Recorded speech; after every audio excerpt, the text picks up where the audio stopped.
Hi, I'm Christine. Our question today is, what is each of the 12 seasons, groups of natural coloring, best version of black and white? And a reader took an application approach and said, I love the look of black and white, but it doesn't look right on me. Is there a combination of colors that would create the same effect without the detracting effects of black and white for each of the 12 groups? And so I thought about, well, what is it about black and white that's appealing? Is it the very high contrast of light and dark extremes that creates a look that's kind of special? It's crisp and formal, like a tuxedo. And so for winter-colored people, that high separation between light and dark is elegant and it's meaningful.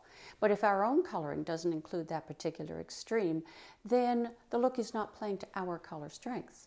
So the next question is, well, what would those color strengths be for the 12 seasons? And I took two approaches when I made this video. The first one was the functional approach. What are the basic variations of white or darker neutrals for the 12 groups? And then the second one was to acknowledge that black and white is a light to dark extreme. It's also a coolness extreme. It's also a brightness extreme. That's three extremes. And so if our own coloring doesn't work well with any or all of those, then what are combinations of colors that do? The other title of this video could have been Make Your Own Kind of Music. Two things to mention before we start. Readers often ask, is there a place where all this information that you talk about in the videos is available together in one place? The 12 ebooks are available now, digital downloads, 30-page PDF files for readers worldwide, where we talk about how the color analysis might go, important takeaways of how to wear the colors, a lot more information on combining colors, prints, neutrals, cosmetics, hair color, and a section for men. The link is in the description box under ebooks. And secondly, the pictures today were made in your style for people who want to follow them for shopping information, more detail about certain items. Links in the description box, and the blog post will be on my website within about a week.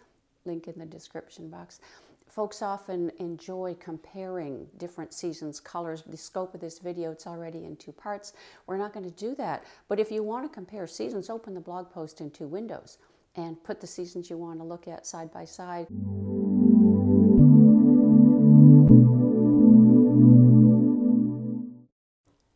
Let's start looking at some whites. I love white. I think it looks great on everyone when they're wearing their correct white. It is so flattering to the complexion and to the hair color. And everybody's got lots of whites. There's not just one white or my white.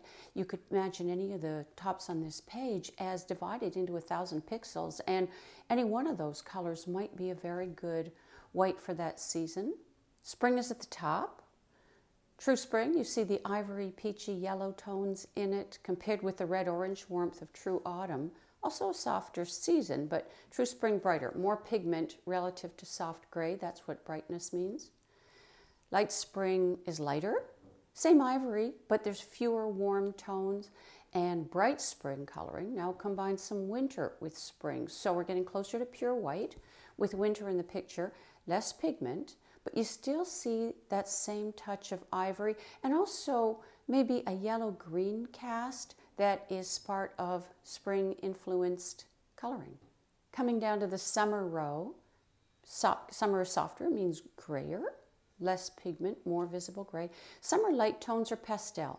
So pastel means more pigment and more gray compared with the lighter icy and white colors of winter. And pastel, the idea applies to white too. True summer white, you could call it eggshell, you could call it off-white.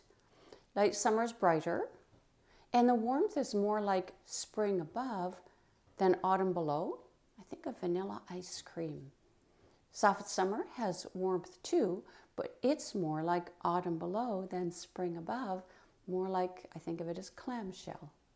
Autumn colors have softness and darkness. We saw in the previous video, it was all about true autumn neutrals, and a lot of that carries over to the other autumns as well. Warmth is gold, darker, softer color than spring yellow. Soft autumn is the lightest of the autumns, but there's summer influence, and so the white is soft like summer. And if you look at soft autumn and soft summer, and I were to ask you which one is pinkish and which one is greenish, You might say soft summer is pinkish and soft autumn is a little bit greener. Dark autumn white, I think of it as white standing in front of a fireplace. So it is warmed by gold and it has a red tinge. You wouldn't really call it pink. It's more red because there is winter influence in dark autumn. White for true winter is just white. I've used analogies like snow and styrofoam and igloo. It's white plus nothing relative to the other 11. In bright winter, you see the brightness come up as a slight illumination. Almost makes true winter look a little bit grayish. True winter is cooler. It's not a grayed white at all, but side by side they can. That's why it's hard to show neutrals in videos because they change each other so much. The little light bulb behind bright winter white comes from a drop of spring yellow. Dark winter has autumn in it, bringing back that red-orange that we saw in dark autumn and true autumn, just to a lesser degree.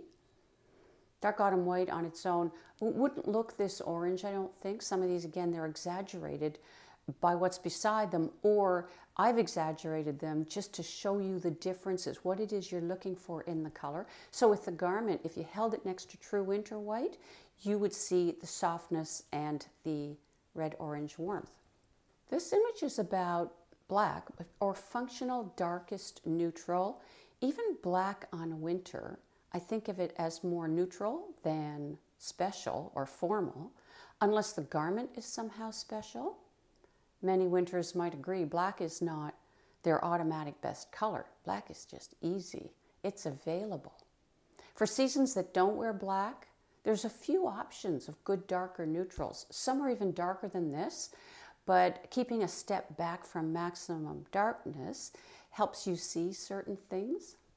Beginning at the top with spring, light spring on the left. Maybe this is around how the darkest of the grays looks, or the nearest variation I could find. Grays for the warmer seasons can be hard to find, which is one reason why I think don't make a hard job harder and insist on gray. There's so many other options for dark neutrals that we're going to come to in the next video. Things to notice, it's a bit lighter than true spring next door. It's cooler, meaning bluer. And maybe there's even a touch of pink in the satin strip down the front, which signifies there's a little summer in light spring. That pinkish color of summer comes back again in some of the colors. Color not as pigmented as true spring, again because there's a little summer there with a softening effect. Compared with autumn in the third row, this gray is lighter and it doesn't have that density or weight or earthy quality that autumn grays have, or autumn neutrals. You could almost slide it into the summer row below. Why wouldn't it work though? Because it's a little too warm. It's a little too yellow-green. In the true spring version, the yellow-green component intensifies and the darker gray is greenish. This could be like a true spring khaki. Neutrals go darker, maybe more than this. Depends on the palette you have, or palettes. They can have a darker end point. But for most true springs, this darkness level I think is pretty good to create high enough contrast without exceeding the natural design of most people in the season. There are browns around this dark or darker, which we'll see.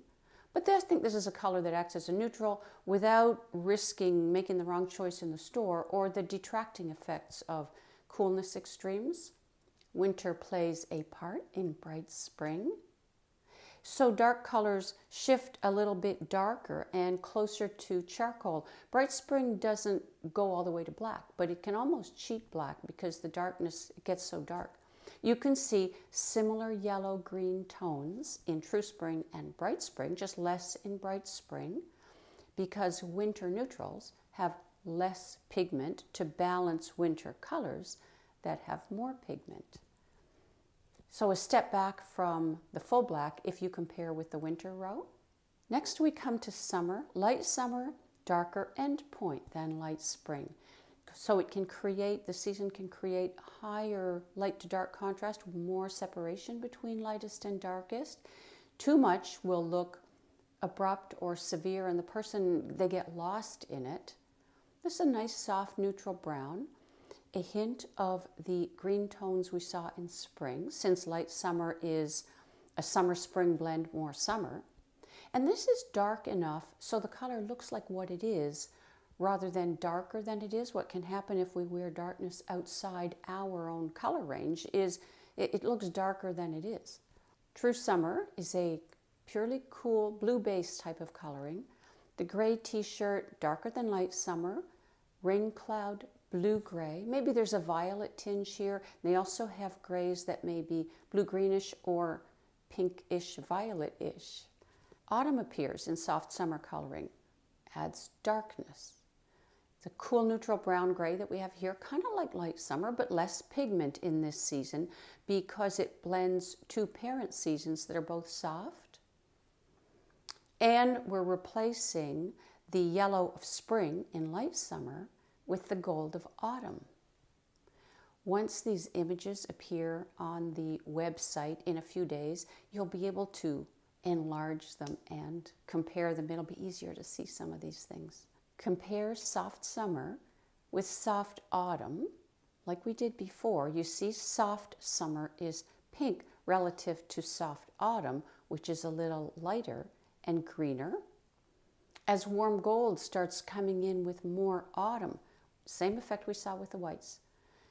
In true autumn, season that goes quite dark, and the warmth of gold is very important, dark brown substitutes for black in the palette, I would say. They have lots of dark colors, and their dark gray is, I've only ever seen it once in textile. It's hard to find. I think dark brown is a more practical, safer to make a choice in stores alternative for true autumn black. In the blog post, you'll see that the coat is actually a checkerboard pattern. Has lighter and darker browns. They're both very good. Both variations of dark green gold, which describes one of True Autumn's dark browns. And they also have redder versions of brown. We saw that in our previous video on True Autumn neutrals. Because the color wheel turns left and right. It's one of my analogies. So what I mean by that is you're standing in the center of a color wheel. The primary colors, red, yellow, blue, in the triangle, and then all the other colors in between. And so there you are standing in the center of the circle, then you walk out to the edge. Well, when you get to the edge, you can turn left or you can turn right. And so every color, when you reach, let's say, the little arc of brown in the True Autumn color wheel, well, you can turn left or right, redder or greener. And every season is that way and every color is that way because they're all a little pie slice out of the color options for that particular type of coloring or season. Back to our blacks, we're looking at dark autumn. Now winter's arriving, so colors are getting darker and cooler, more blue and more pigmented, brighter. And so we have darker brown, more visible red, black, and maybe blue or purple tones. Dark autumn black can go darker than this, the whole season can, but in an image it would just look black like the winters. And we'll see an example of that. If you took this skirt and just nudge it a little bit closer to black so that you can't tell, it's just basically black, brown, even amount of both, that would be dark autumn brown. The last row is winter. True Winter's in the center, and hopefully you can see that it's very dark, but it has a purple or a red-violet tinge. Move to the left, where we have Bright Winter, color not as dark, and there's a slight yellow-green tinge compared to the other winters.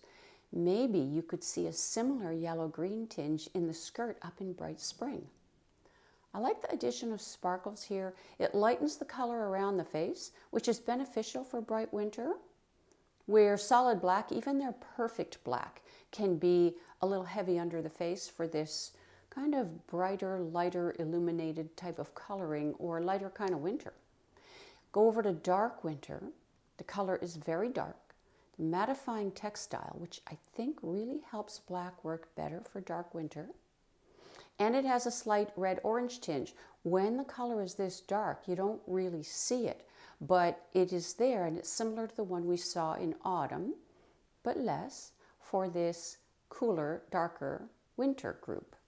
Next, we're going to look at the 3 winters. More whites, blacks, black alternatives, and what's a gorgeous color for each one of these groups. We start with winter because they kind of set the baseline for pure black and pure white, probably what the viewer meant by the effect of black and white together that they loved.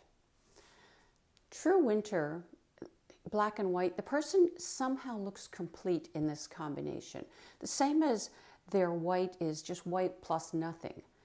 And both colors need to be there. This is not all black, it's black and white, black with white. Together, I think that they express this ultimate compression of energy in black, and then the release of light energy in white. You gotta have this balance, or the story, the circle doesn't close. It's like a story where someone goes into the woods. So it kind of leaves you hanging, you know? You're kind of like, yeah, and you don't get that release, the reward of light coming back out, or the person coming back out of the woods. Dark winter, maybe they spend a little more time in the woods, but even there, you know, do things happen, or does this clock stuck at midnight without the and then?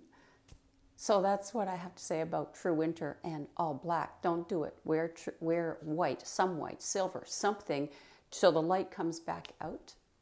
A white to begin. There can be a little color reflection, usually from lighting in stores or on websites. It's very hard to see pure white. You have to compare it to something. But what I'm also saying is a tiny little bit of pigment, it's not going to be a problem. Bunch it up, and if you look down in the folds and you can see little or no orange, little or no yellow or yellow-green, you're probably just fine. Might see a little touch of pink, in fact. Next down, we have a light gray coat. Many winter color palettes have variations of warm and cool appearing neutral tones, but it's all relatively cool. It's just in true winter's pie slice. Again, you can go redder and you can go greener, just like every color. So this neutral beige, what you could call it, is very cool, very light. Also a matte textile. Matte textiles work great on everybody. You often see shine, but people don't wear shine in their everyday lives or to work every day. And matte textile is always a good bet. Next down, a deep black blouse. I liked those silvery lacy sleeves, kind of here to say light color doesn't have to be white. It can be silver, it can be diamond. Anything that reflects light back out kind of brings balance to the force, you know? It's got to be there. And I like this because the sleeves are like tattoos and they're silvery. It's interesting looking. And I always like nautilus shells, you know, they're so visibly art and science in their design. In the center row, the faux fur shrug, purpley brown. Why true winter dark brown reminds me of an Oreo cookie is that purpley dark brown. Texture in this shrug, it's not only autumn's world. I mean, color makes the world go round. If you get the color right, the texture is going to be fine. If that button at the top is gold, though, I would change that to silver or diamond or crystal or something. Gold on true winter, especially that near the face or the teeth, I think it looks a little dark, looks a little inexpensive. It just doesn't come across as clean and sharp as silver next to this skin tone, or these skin tones, or many skin tones in every season. Tank top beneath, similar color, darker. Neutrals go very dark for true winter. And this is a nice black alternative to go dark brown. Many have dark brown in the hair and in the eyes, and it looks terrific and well connected to the person wearing it, and a relief from all the black in the world. And it still creates high color contrast with the light colors in the first row. Gray dress, it's like almost more armor than sequin, which really works on true winter. Medium dark, metallic gray, it even has a little bit of a greenish tinge. Well, what about a special color family? If I'm saying that I wouldn't put anybody in black if I had a color choice, and even the tiniest bit of color like black, brown, very meaningful on true winter. So what would I put them in if there's another option to black? Because contrast is what goes somewhere for winter, not black. And we talked about that, but color goes places for everyone. And so if they had a gorgeous color, I would choose it every time. Third row, the fuchsia velour. There are colors like this in all winter palettes, and the texture may feel like it shouldn't be there for winter. But when I looked at it with the warm strips of dark winter and bright winter palettes, it was awkward. It would not have worked. It was comfortable with the entire range of reds in the true winter palette. And so this maybe is one of the darker fuchsias in a uncommon kind of presentation. And then we have the purple tank camisole underneath. So much more personality than black. True winter is magic in purple. And I love that the darkness is at the top with the lighter effect and the sequin at the bottom would make a really nice border with whatever's being worn in the lower half. And then the last is iced violet fuchsia. Maybe this is the lightest of the cool pinks. This is not an icy light for true winter. I might not choose a full-length garment because we're looking for the contrast relationship. It's always special for true winter. And so dark accessories, you want the overall look to average around medium to medium dark. This is not an extremely dark winter. And color somewhere is just always amazing. And then dark winter, white. I really like the metal studs in the cuffs. They're awesome to me. This would be the upper limit of how much pigment I could see in dark winter white, but it's the right kind of pigment. You might even call it a light gray, the next darkness level from white. An onlooker might call dark winter white straight up white. It does not look ivory when you see it on its own. It doesn't look off-white. It has that same bleached impression that all winter white has, with no visible color in the white, also true of winter neutrals. But you hold it next to true winter white, you'll see the red-orange component and you'll see that little bit of gray or softness. I mean, we're talking degrees here, not a lot. The next is an icy beige, same little tinge of red-orange, excellent textured shine. It's kind of gritty or gravelly, same idea as the studs, the metal cuffs in the white sweater at the top. It's great. When I talk about slightly industrial effects for dark winter, this is what I have in mind. And then next one down, another version of gray, darker. If you held this next to lavender gray, summer type of gray, this might look a little yellowish. The opposite will happen when winter people wear summer's lavender gray. Now the person looks yellowish because the yellows in the person are much more saturated than in the color they wear. The idea is to look like what you are, not altered in some way. And the same with what you wear. You're not, by wearing it, you're not changing the color of it. Next row, black at the top, same orange tones in the black as the white on the left. You're going to be getting tired of hearing about the orange tones. Dark autumn black looks a lot like this. In that first black panel, we said if you take that dark brown skirt and nudge it over a little bit towards black, so that someone might call it black and someone might call it brown. So it has a little bit of dullness for autumn, but looks a lot like this. The sleeveless top is very dark, and the lace has autumn substance. It's nothing about it that's particularly dainty, more like a woven effect, like a basket weave in black plus lace. Really good for dark winter. With light skin tones, contrast will come from the skin. With dark skin tones wearing this, jewelry, the brilliance of the teeth and the whites of the eyes creates contrast, very striking, and also these gorgeous skin tones showing through the black. Beautiful. Next down is dark gray in a linen textile. Step back from full darkness.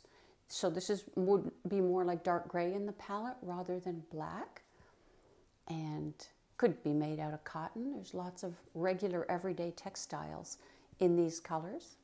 In the third row, the warm black that looks dark brown sweater with the neck detail. Exaggerated effects like the ribbon around the neck to the point of slightly weird can be very good for winter because that whole concept of exaggeration just works. Depends on the person, of course. More restraint may be needed with the weird effect in dark winter because autumn is in there, and the naturalness of autumn can make this kind of thing look a little bit artificial. Meaning the question for me is often when I look at clients or people, where does credibility transition over to costume. As soon as some color or an effect looks like costume, now it becomes harder to take seriously. It's more distracting, but I think this is really very nice. It's intriguing, it's beautifully decorated, and a nice sense of restraint or enough. Metallic textured ribbon, contrast in the ribbon, the colors. I'm really very big on clothes with built-in jewelry. The dress next, possibly my favorite of all time dark winter color. It's not super dark. You can see what the color is. The color is fantastic. The whole room just goes quiet. And then below that, a dark blue-violet sweater. I love it. Gorgeous color, and it brings out the jewel tone.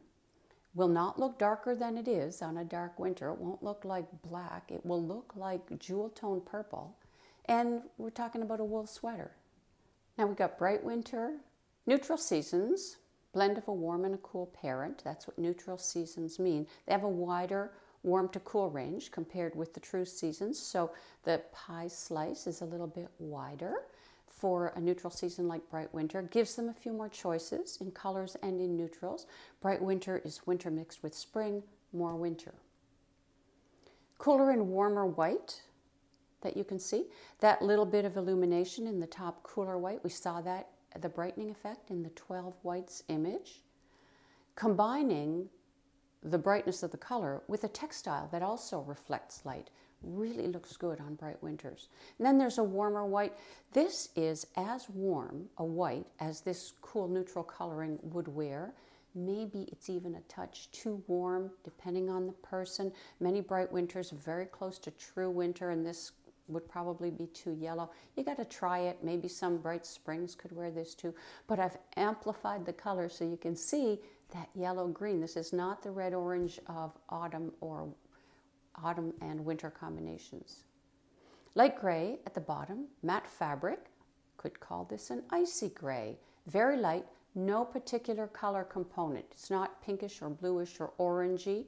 You'd call it probably more steely in a matte textile. Steely being fairly typical description for winter-based light grays. Beaded black cami at the top, where the shine and the movement of the beads is terrific for bright winter. Same with the sequin bands in the skirt to the right. Shiny black, it's like shiny white. It's a great effect. Shine doesn't need to be patent or vinyl. It just got to reflect light. The reflection of light, and then the speed that light moves across the beads in the camisole or the shine in the skirt, really good for this person. The skirt, maybe you can see a green tinge in the black relative to the brown jacket, middle of the center row. Dark brown is gorgeous on bright winter. Not a color with many versions in the palette. Same with true winter, but it sure does exist. I mean, a lot of them have it in their hair. How could it not be a neutral? My favorite is probably this purpley brown. It's quite dark, but it's not black. You often see it in the highlights of the hair of people in bright winter who have dark brown hair. Below that, the dress. It's not as dark as black, which is a good option for many bright winters who can be overtaken in solid black, as we said, especially big solid area right underneath the face and at night. And so the camisole at the top is helping that by reducing the area of black and dropping the neckline. The dress is working by backing off the maximum darkness a little bit. And this is the color that I think of, that same yellow-green. I keep saying it. This is the color, if I compare bright winter's dark gray to picture avocado skin made out of metal, this is the color that I'm thinking of. Our bright winter is attending an event today. Dark turquoise is amazing on this person. The green family in general, but the turquoise to teal, fairly dark. Palette does go darker than this, but not a lot darker for the colors. The neutrals go darker than this. And then the warmer green print shirt is kind of reptilian, little bit of a rainforest effect. There's like a crocodile motif in the print. Cool beige in the corners of the pattern. That's inspired, right? They could have made it white, but they didn't. That's also a really good neutral eyeshadow for bright winter.